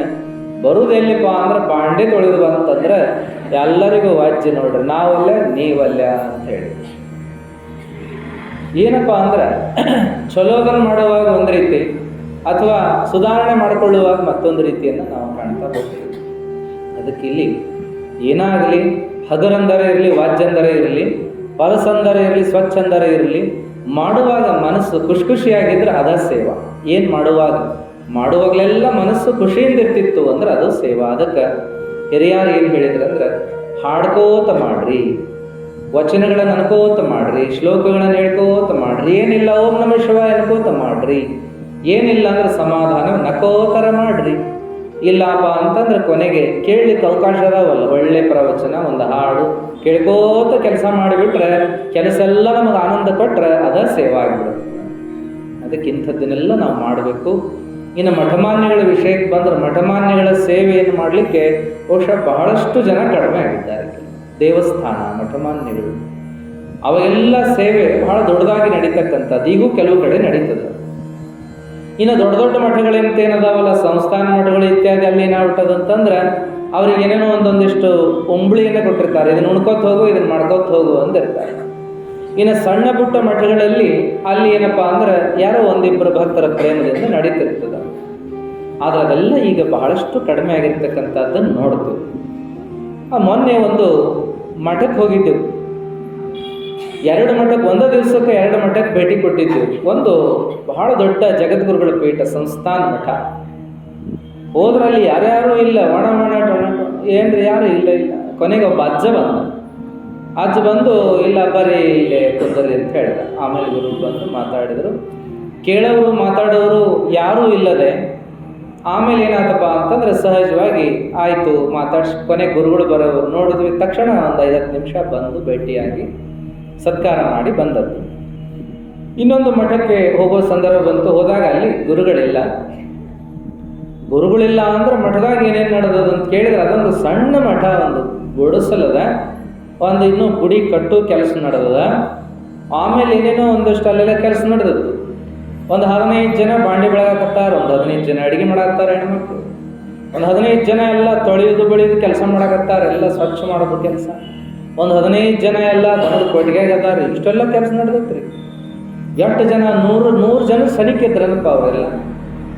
ನಾವೆಲ್ಲ ಅದನ್ನು ನೋಡಿ ಅಡ್ಡಾಡಿದ್ದೀವಿ, ಹಂಗ್ರಿ ಏನ್ರಿ ಇದೆಲ್ಲ ಅಂತ. ಆಮೇಲೆ ಇಲ್ರಿ ಎಲ್ಲ ಸೇವೆಯ ಮೇಲೆ ಇಲ್ಲಿ ಬಂದಿದ್ದಾರೆ. ಬಾಳೆ ಹಾಕೋತಾರ. ಬಾಳೆ ಇವತ್ತು ಈ ಊರವ್ರ ಬಾಳೆ ಅದ, ಅವರೆಲ್ಲ ಬಂದಾರ ಸೇವೆ ಮಾಡಕ್ಕೆ. ಇವತ್ತು ಸೇವೆ ಮಾಡಿ ಸಂಜೆಗೆ ಮಾತಿವ್ರೆಲ್ಲ ಹೊಕ್ಕಾರಿಪ್ಪ. ಒಂದು 4-5 ಮಂದಿ ಅಡ್ಡ ಇರ್ತಾರೆ ಇಲ್ಲಿ ಆಶ್ರಮದೊಳಗೆ. ಇನ್ನು ಉಳಿದವರೆಲ್ಲ ಸೇವೆ ಮಾಡಿ ಸಂಜೆಗೆ ಹೋಗ್ಬಿಡ್ತಾರೆ. ಮತ್ತು ನಾಳೆ ಬೇರೆ ಊರವ್ರ ಪಾಳೆ ಬರ್ತದೆ, ಅವರೆಲ್ಲ ಬಂದು ಸೇವೆ ಮಾಡ್ತಾರೆ. ಬಾಂಡೆ ಬೆಳಗೋರು ಬಾಂಡೆ, ಅಡುಗೆ ಮಾಡೋರು ಅಡುಗೆ, ಊಟಕ್ಕೆ ಯಾರ್ಯಾರು ಮಟ್ಟಕ್ಕೆ ಬರ್ತಿರ್ತಾರೆ ಬಂದು ಹೋಗೋರಿಗೆಲ್ಲ ಊಟಕ್ಕೆ ನೀಡೋರು ಕೆಲವರು. ಆಮೇಲೆ ಇನ್ನೇನಪ್ಪ ಅಂದ್ರೆ ಸ್ವಚ್ಛ ಮಾಡೋರು ಕೆಲವರು, ಜಾಡ್ಗುಡಿ ತೆಗೆಯೋರು, ಸ್ವಚ್ಛ ಮಾಡೋರು ಅವ್ರು ಕೆಲವರು, ಹಿಂಗೆಲ್ಲ. ಮತ್ತು ದನಗಳು ಸೇವೆ ಮಾಡೋರು ಕೆಲವರು. ಯಾರ್ಯಾರಿಗೆ ಏನು ಬರ್ತದಲ್ಲ ಸೇವಾ, ಅದನ್ನು ಅವರ ಮಾಡಿ ಹೋಗಿಬಿಡ್ತಾರಪ್ಪ. ಏನು ಹೇಳಿಸ್ಕೊಳಂಗಿಲ್ಲ, ಕೇಳಿಸ್ಕೊಳಂಗಿಲ್ಲ. ಈ ಕಾಲಕ್ಕೆ ಇದೆಲ್ಲ ಅಪರೂಪ ಅಲ್ರಿ, ನಾವು ಎಂಥ ಅಪರೂಪದ ಈ ಕಾಲಕ್ಕೆ ಅಂತ ಆಶ್ಚರ್ಯಪಟ್ಟಿದ್ವಿ. ಸೇವೆಗಳ ಮೂಲಕವಾಗಿ ಧರ್ಮ ಕೇಂದ್ರಗಳನ್ನು ಬೆಳೆಸಿರ್ತಕ್ಕಂಥ ವಿಚಾರವನ್ನು ಹಿಂದಿನಿಂದ ನಾವು ನೋಡ್ತಾ ಬರ್ತೀವಿ. ಆದರೆ ನಾವು ಪುಣ್ಯವಂತರೇನಪ್ಪ ಅಂತ ಕೇಳಿದ್ರೆ, ನಮ್ಮ ರಘುಕವಿಯಲ್ಲೂ ಇನ್ನು ಸೇವಾ ಮನೋಭಾವದವರು ಇದ್ದಾರೆ ಎನ್ನುವಂಥದ್ದು ಭಾಳ ಸಂತೋಷ ನಮಗೆ. ಅದಕ್ಕಾಗಿ ಅವ್ರ ಬಗ್ಗೆ ನಮಗೊಂದು ಅಭಿಮಾನ ಇದೆ. ಯಾಕಂದರೆ ನಿಮ್ಮ ಸದ್ಗುಣ, ನಿಮ್ಮ ಸದ್ಭಾವ ಎಂಥ ದೊಡ್ಡದು ಅಂತ ನಾವು ಅಭಿಮಾನ ಪಡ್ತೀವಿ. ಇನ್ನೂ ಕೂಡ ಸೇವೆ ಮಾಡುವಂಥವ್ರು ಜನ. ಅದಕ್ಕೆ ಸುಮ್ಮನೆ ಸೇವಾ ಅಂತ ಹೇಳ್ಕೊಂತ ಹೋಗುವ ಜನರ ಮಧ್ಯದೊಳಗೆ ಮನಮುಟ್ಟಿ ಮಾಡುವಂಥವ್ರು ಬಹಳ ಜನ ಇದ್ದಾರಲ್ಲ ಅನ್ನುವಂಥದ್ದು. ಆ ಹಿನ್ನೆಲೆ ಒಳಗೆ ನಮ್ಮ ಚನ್ನವೀರ್ ಶರಣರು ಸೇವೆಯನ್ನು ಮಾಡೋದನ್ನು ರೂಢಿ ಮಾಡಿಕೊಂಡಿದ್ದದ್ದು, ಆ ಜಗದ್ಗುರುಗಳ ಸೇವಾ ಮಾಡ್ಕೋತ ಬಂದದ್ದು ಬಹಳ ವಿಚಾರವನ್ನು ನಿನ್ನೆ ನಾವು ಕೇಳಿದ್ದೀವಿ. ಇವತ್ತು ಕೂಡ ನೀವೆಲ್ಲ ಮಕ್ಕಳಿಗೆ ಅದನ್ನು ತರಬೇತಿ ಕೊಡೋಣ. ಮನೆಗಳಲ್ಲಿ ಸೇವೆ ಮಾಡೋದನ್ನು, ಮನೆಯಲ್ಲಿ ಕಸ ಹೊಡಿಲಿಕ್ಕೆ ಕಲಿಸ್ರಿ ಮಕ್ಕಳಿಗೇನು ತಪ್ಪಿಲ್ಲ. ಕಸ ಹೊಡೆಯೋದು ಅವ್ರಿಗೆ ಅನುಭವಕ್ಕಿರಬೇಕು, ಬಾಂಡೆ ತೊಳೆಯುವ ಅನುಭವ ಇರಬೇಕು, ಬಟ್ಟೆ ತೊಳ್ಕೊಳ್ಳೋ ಅನುಭವ ಇರಬೇಕು, ಅಡಿಗೆಯ ಮಾಡುವ ಅನುಭವ ಇರಬೇಕು, ಬಂದವರನ್ನು ಮಾತಾಡಿಸುವ ಅವರಿಗೆ ಅನುಭವ ಬೇಕು, ಊಟಕ್ಕೆ ನೀಡಿಕೊಡುವ ಅನುಭವ ಬೇಕು. ಇವೆಲ್ಲವನ್ನು ಮಕ್ಕಳಿಗೆ ಕಲಿಸ್ಬೇಕು ನಾವು. ಅದೇ ಜೀವನ. ಅದಕ್ಕಾಗಿ ಇವೆಲ್ಲವನ್ನು ಕಲಿಸದೇ ಇದ್ರೆ ಮುಂದೆ ಇನ್ನೇನು ಕಲಿಯುವುದದ ಮಕ್ಕಳು ತಾವಾಗಿ ಏನೂ ಕಲಿಯೋಕ್ಕಾಗಲ್ಲ. ಆಮೇಲೆ ಏನಪ್ಪ ಅಂದ್ರೆ ಎಲ್ಲಿ ಹೋದಲ್ಲಿ ಬಂದಲ್ಲಿ ಮನಮುಟ್ಟಿ ಮಾಡುವಂಥದ್ದನ್ನು ಕಲಿಸ್ಬೇಕು ನಾವೆಲ್ಲ. ನಾವು ನೋಡ್ತಾ ಇದ್ದೀವಿ, ಎಷ್ಟು ಹುಡುಗರನ್ನು ನಾವು ನೋಡ್ತಾ ಇದ್ದೀವಿ. ಕೆಲವರು ಸಿಕ್ಕಿದ್ದು ಸೇವೆಗೆ ಅಂತ ನಿಂತ್ಕೊಂಡಿದ್ದು ಕೆಲವರೇ. ಅದರಲ್ಲಿ ಹೆಸರು ಹೇಳ್ಬೋದು, ಇವರು ಅಂತ ಹೇಳ್ಬೋದು. ಆದರೆ ಹೆಸರು ಹೇಳಿದ್ಗಳೇ ಇನ್ನೂ ಕೆಲವರು ಅವರ ಮಾಡಲಿ ಬಿಡ್ರಿ ಅಂತ ಬಿಡು ಜನನೂ ಇರ್ತಾರೆ. ಅದಕ್ಕೆ ಹೆಸರು ಹೇಳೋದು ಕಡಿಮೆ ಮಾಡೋದು ಅಷ್ಟೇ. ಆದರೆ ಬೆರಳೆಣಿಕೆ ಅಷ್ಟೇ ಜನ ಮನಮುಟ್ಟಿ ಮಾಡುವಂಥದ್ದು ಎಲ್ಲರಿಗೂ ಬರಬೇಕು. ನಾವೇನೋ ಆದಾಗ ನೋಡಿ ಸುಮ್ಮನೆ ಕುಂಡ್ರೋದಲ್ಲ. ಯಾರೋ ಬಿದ್ದರು ಅಂದರೆ ಪಟ್ನ ಹೋಗಿ ಎರಿಸುವಂಥ ಮನಸ್ಸಿತ್ತು ಅಂದ್ರೆ ಅದ ಸೇವಾ ಮನೋಭಾವ, ಬೇರೆ ಏನೂ ಅಲ್ಲ. ಅದಕ್ಕೆ ಏನು ನಡೆದದ ಅದನ್ನು ಕಣ್ಣಿಂದ ನೋಡಿ ನನ್ನ ಕೈಲಾದ ಸೇವಾನ ಮುಟ್ಟಿ ಮಾಡ್ತೀವಿ ಅನ್ನೋ ಮನಸ್ಸು ನಮ್ಮ ಮಕ್ಕಳಿಗೆ ಬರಬೇಕು. ಅದನ್ನು ನಾವು ಬೆಳೆಸ್ಬೇಕಾದ್ದು. ಶರಣರು ಹಾಗೆಲ್ಲ ಸಣ್ಣ ಹುಡುಗರಗತ್ತೆ ಎಲ್ಲ ಸೇವಾ ಮಾಡ್ಕೋತ ಬಂದಿದ್ರು. ಗುರುವಿನ ಮೇಲೆ ಭಾಳ ಪ್ರೇಮ ಇಟ್ಕೊಂಡಿದ್ರು. ಗುರುಗಳ ಪ್ರೇಮನೂ ಇವ್ರ ಮೇಲೆ ಅಷ್ಟ ಇತ್ತು. ಆಮೇಲೆ ಒಂದು ದಿನ ಬಂತು, ಎಲ್ಲರಿಗೂ ಬರದೆ ಆ ಮಹಾತ್ಮರಿಗೂ ಬಂತು. ಮರಿಶಾಂತವೀರ ಮಹಾಸ್ವಾಮಿಗಳಂತ ಕೊಪ್ಪಳದ ಸ್ವಾಮಿಗಳು, ಅವರಿಗೆ ಇಳಿ ವಯಸ್ಸಾತು, ಹಾಸಿಗೆ ಹಿಡಿದ್ರು. ಅವಾಗಲೂ ಶರಣರು ಭಾಳ ಸೇವಾ ಮಾಡಿದ್ರು, ಮನಮುಟ್ಟಿ ಸೇವಾ ಮಾಡಿದರು.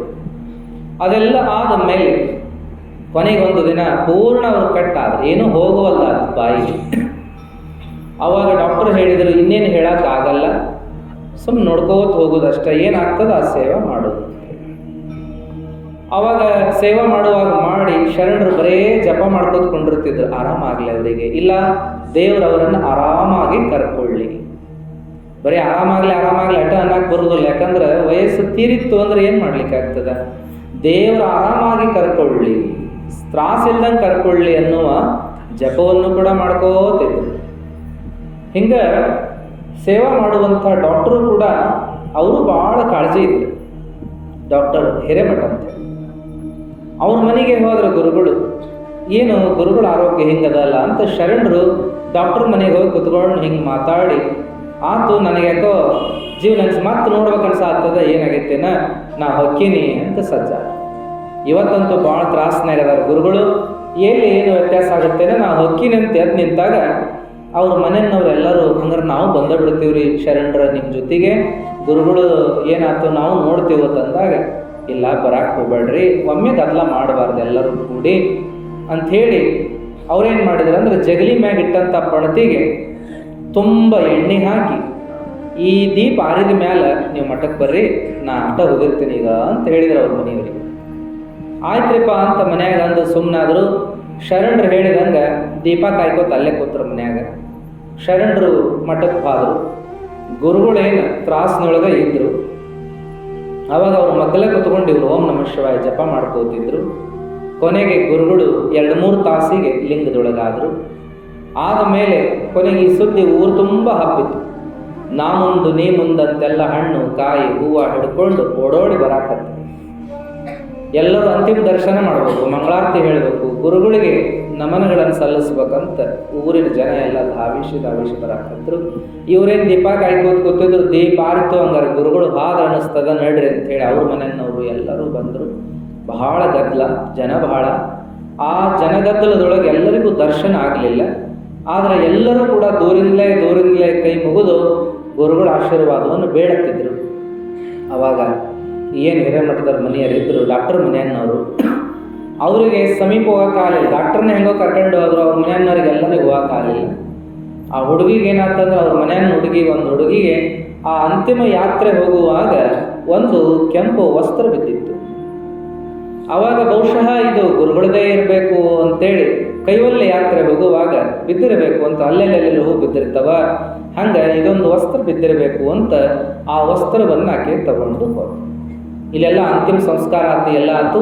ಆ ವಸ್ತ್ರವನ್ನು ತಗೊಂಡೋಗಿ ಆಕೆ ಜಗಲಿ ಮ್ಯಾಗಿಟ್ಟು ನಮಸ್ಕಾರ ಮಾಡಿ ಹಾದ್ಲು ಒಳಗೆ. ಅವಾಗ ಏನಾತಂದ್ರೆ ಮನೆಯಾಗಿನವರೆಲ್ಲರೂ ಬಂದ ಮೇಲೆ ಹಿಂಗೆ ನನಗೊಂದು ವಸ್ತ್ರ ಸಿಕ್ತು, ಅದು ಗುರುಗಳ ಒಂದು ವಸ್ತ್ರನೇ ಇರಬೇಕು, ಕೆಂಪದು ಅದ, ಕ್ಯಾವಿ ಬಣ್ಣದ್ದದ, ಮತ್ತು ಕೈವಲ್ಯ ಯಾತ್ರೆ ಹೋಗುವಾಗಲೇ ಅದು ನನಗೆ ಸಿಕ್ಕದ ಅಂತ ಆಕೆ ಹೇಳಿದಾಗ, ಹೌದೇನು ಅಂತ ಆಶ್ಚರ್ಯಪಟ್ಟು ಎಲ್ಲರೂ ಜಗಲಿಗೆ ನೋಡಕ್ಕೆ ಹೋಗ್ತಾರೆ. ಜಗಲಿ ಮೇಲೆ ಒಂದು ನಾಗರ ಹಾವು ಹೆಡೆ ಎತ್ತಿ ಕೂತ್ಕೊಂಡಿರ್ತಾರೆ. ಅವಾಗ ಅಯ್ಯೋ ಏನಾತಲ್ಲ ಇದು ಅಂತ ಎಲ್ಲರೂ ಶ್ವಾಸ ಅನ್ನುವಾಗ ಅದು ಬುಸುಗುಡಕ್ಕೆ ಹತ್ತು. ಹಾವು ಬಡಿಯಾರನ್ನ ಕರೀರಿ, ಹಿಡಿಯಾರನ್ನ ಕರೀರಿ ಅಂತ ಗದ್ಲ ಓಣ್ಯಾಗ ಶರಣರು ಬಂದರು. ಎಲ್ಲ ಮುಗಿದ ಮೇಲೆ ಅವ್ರ ಮನೆಗೆ ದಡ ಬಂದರು. ಅವ್ರಿಗೇನು ಗುರ್ತಾಗ್ತಿತ್ತೇನು ಶರಣರಿಗೆ, ಒಮ್ಮೆ ಬಂದರು. ಏನಾತು ಅನ್ನಾಗ ಜಗಲಿ ಮೇಲೆ ಹಾವು ಕುಂತದ್ರೆ ಹೋಗಬಲ್ದು. ಏನಾಯ್ತು ಒಮ್ಮಿದೊಮ್ಮೆಲೆ ಏನಾಯ್ತು ಅಂದಾಗಿಲ್ಲ, ಗುರುಗಳು ವಸ್ತ್ರ ಅಂತೇಳಿ ಅದೇ ಬಿದ್ದದ್ದನ್ನು ತೊಗೊಂಡು ಬಂದೆ, ಅದನ್ನು ತಂದಿಟ್ಟು ಹೊರಗೆ ಬಂದವರಿಗೆ ಹೇಳಿದ್ ನೋಡು, ಅವ್ರನ್ನ ಕರ್ಕೊಂಡು ತೋರ್ಸೋಕೆ ಹೋಗೋಣ, ಹಾವು ಇತ್ತು ಅಲ್ಲಿ ಅಂತಂದಾಗ ಗುರುಗಳು ಏನು ಗುರುವಿನ ಪವಾಡ ತಿಳಿಯಂಗಿಲ್ಲ, ಆತು ಯಾರೋ ಹೊಡಿಯೋದು ಮಾಡಬೇಡ್ರಿ, ಮತ್ತು ಹಿಡಿಯಾಮನ್ ಕರೆಸ್ರಿ ಅಂತೇಳಿ ಹಿಡಿಯಾಮನ್ ಕರೆಸಿ ಕೊನೆಗೇನಪ್ಪ ಅಂದ್ರೆ ಒಂದು ಫೋಟೋನು ತೆಗಿಸಿಕೊಡ್ರಿ. ಗುರುಗಳು ವಸ್ತ್ರ ಸಿಕ್ಕಾಗ ಆ ವಸ್ತ್ರಕ್ಕಾಗಿಯೇ ಹಾವಿನ ರೂಪದಾಗ ಬಂದ್ಗಿದ್ದಾರೆ ಅಂತೇಳಿ ಅದನ್ನೇನು ಇಟ್ಕೋಬೇಡ್ರಿ, ಕೊನೆಗೆ ಅದನ್ನು ತಗೊಂಡೋಗಿ ಗುರುಗಳ ಸಮಾಧಿಯಲ್ಲೇ ಹಾಕ್ಬಿಡ್ರಿ ಅಂತೇಳಿ ಕಳಿಸ್ತಾರೆ. ಹೀಗೆಲ್ಲ ನಡೆದಿರ್ತಕ್ಕಂಥ ಪ್ರಸಂಗವನ್ನು ನಾವು ಕೇಳ್ತಾ ಬರ್ತೀವಿ. ಗುರು ಸೇವೆ ಮಾಡಿ ಮಾಡಿ ಗುರುಪುತ್ರರಾಗಿ ಬಾಳಿದರು. ಎಂಥ ಶಕ್ತಿ ಬಂತು ಇವರಿಗೆ ಅಂದ್ರೆ ಮುಂದೆ ಇವರು ಸ್ವತಂತ್ರವಾಗಿ ಜಗತ್ ಕಲ್ಯಾಣ ಮಾಡ್ಕೋತ ಹೊಂಟರು ಅನ್ನುವಂಥದ್ದನ್ನು ನಾವು ಕೇಳ್ತೀವಿ. ಇಂಥ ಸೇವೆಯಿಂದ ಶಕ್ತಿ ಪಡೆದ ಶರಣರ ಚರಿತ್ರೆಯನ್ನು ಮತ್ತೆ ನಾವು ನಾಳೆ ದಿವಸ ನೋಡೋಣ.